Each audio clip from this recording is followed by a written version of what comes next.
We're now aboard the Princess Wenonah, and joining us now is Captain Todd. Hi. Welcome aboard. Glad to have you guys on board today. Yes, thank you. Well, tell us a little bit about how you got into being captain. It's a unique story. Yeah, I started out as a deckhand 15 years ago. This is my 15th season. A couple other of my coworkers were at the fire department at the time. Were on here, and they got me to come out. And over the years, I kind of worked my way up. I was mentored by a great captain, Captain Guy Parks, and he got me my time I needed, my experience I needed to get my captain's license. So I got my captain's license about 7 years ago, and ever since, we're going strong. So yeah. Oh my gosh, what's so special about being on a boat? Because it's just like the family's been here doing this so long, and then you've been here 15 years. What keeps you coming back? Well, first of all, working here is like a family atmosphere. I mean, it's a great company to work for. We all get along well, and it's like a big family.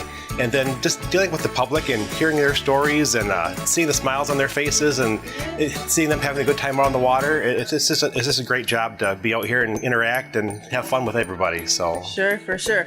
All right, what's it like for you to spin this big old wheel here? So this is an older boat. It was built in 1954, but the controls are really simple. I've got a steering wheel, I've got a throttle, and I've got a gear shift.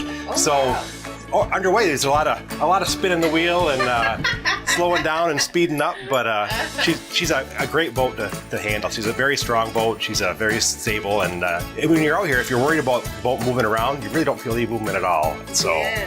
Is it relaxing for you, like because you're doing it differently than how newer boats are? It's a little bit stressful at times, especially when the wind's blowing for docking and coming off, because this boat, like a lot of the more modern boats, have stern and bow thrusters.